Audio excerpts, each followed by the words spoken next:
Hello friends, welcome back to our channel. எல்லோரும் எப்படி இருக்கீங்க? இன்றைக்கி நம்ம ரொம்ப ஈஸியான ரொம்ப டேஸ்டான ஒரு குழம்பு வகை தான் பார்க்க போகிறோம். இந்த குழம்பு செய்கிறதுக்கு நம்மளுக்கு ஸ்டவ்வே தேவையில்லைங்க.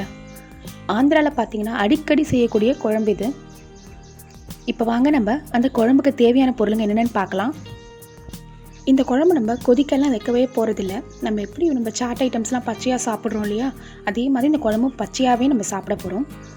இதுக்கு வந்து நான் ஒரு கப் அளவுக்கு புளி தண்ணி கடைச்சி எடுத்திருக்கேன். ஒரு மீடியம் சைஸ் வெங்காயத்தை குட்டி குட்டியாக கட் பண்ணி எடுத்துக்கோங்க. அது கூட ஒரு பச்சை மிளகா உங்கள் காரத்துக்கு தகுந்த மாதிரி எடுத்துக்கோங்க. ஒரு கருவேப்பிலை கொத்து.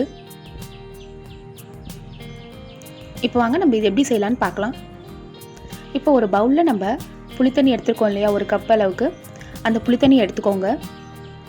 அது கூட நம்ம கட் பண்ணி வச்சுருக்கிற பச்சை வெங்காயத்தையும் மிளகாவையும் டைரெக்டாக போட்டுக்கோங்க, வதக்கலாம் தேவையில்லை. இது கூட கருவேப்பிலை நம்ம எடுத்துருக்கோம் இல்லையா, அதில் கொஞ்சம் கருவேப்பிலை இதில் போடுங்க, தாளிக்கிறதுக்கு கொஞ்சம் யூஸ் பண்ணிக்கலாம். தேவையான அளவுக்கு உப்பை சேர்த்துருங்க. உங்கள் காரத்துக்கு தகுந்த மாதிரி மிளகாத்தூளையும் சேருங்க. இது கூட தனியாத்தூள் வச்சுருப்போம் இல்லையா, வெறும் தனியாத்தூளை ஒரு அரை டீஸ்பூன் அளவுக்கு சேர்த்துக்கிட்டா போதும்.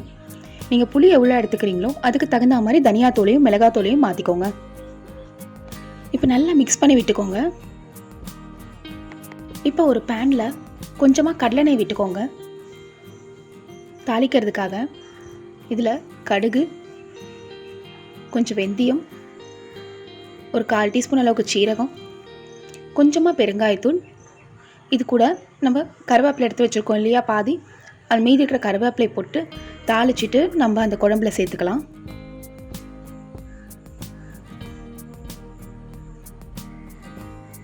அவ்வளோதாங்க, நம்மளுடைய சூப்பரான டேஸ்டியான பச்சை புலுசு வந்து ரெடி ஆகிடுச்சு. இதுக்கே பச்சை புலுசு சொல்கிறாங்கன்னா நம்ம பச்சையாகவே சாப்பிட்றோம் இல்லைங்களா. ஸ்டவ்வில் நம்ம கொதிக்க வைக்கவே இல்லை, தாளிக்கிறதுக்கு மட்டும்தான் நம்ம யூஸ் பண்ணியிருக்கோம் அடுப்பை. ஸோ அதனால தான் இது பச்சை புலுசுன்னு சொல்லுவாங்க. இந்த குழம்ப இப்போ இன்றைக்கி செய்கிறீங்க அப்படின்னா மினிமம் ஒரு 5-6 மணி நேரம் ஊறினதுக்கப்புறம் சாப்பிட்டிங்கன்னா ரொம்பவே டேஸ்ட்டாக இருக்கும். இல்லைனாலும் நீங்கள் உடனே கூட நீங்கள் சாப்பிட்லாம், அதுவும் நல்லாயிருக்கும். பட் காரக்குழம்புலாம் ஊறினதுக்கப்புறம் ஒரு எக்ஸலண்ட் டேஸ்ட் கொடுக்கும் இல்லையா, அந்த மாதிரி ஊறினதுக்கப்புறம் இன்னும் சுவையாக இருக்கும். அதே மாதிரி இதுக்கு எதுக்கு நல்லாயிருக்கும்னு பார்த்தீங்கன்னா, ரைஸ்க்கு நீங்கள் கலந்து சாப்பிட்லாம், ரொம்ப அருமையாக இருக்கும். தோசைக்கு, இட்லிக்கு அந்த மாதிரி தொட்டு கூட நீங்கள் சாப்பிட்லாம். இந்த ரெசிபி நீங்கள் ட்ரை பண்ணி பார்த்துட்டு எப்படி இருந்துன்னு கமெண்ட்ஸில் சொல்லுங்கள். இந்த வீடியோ உங்களுக்கு பிடிச்சிருந்தா ப்ளீஸ் லைக் பண்ணுங்கள், சப்ஸ்கிரைப் பண்ணுங்கள், ஷேர் பண்ணுங்கள். ஹெல்த்தியாக சாப்பிடுங்க, ஆரோக்கியமாக இருங்க. வேறு ஒரு ரெசிபியோடு உங்களை மீட் பண்ணுறேன். தேங்க்ஸ் ஃபார் வாட்சிங்.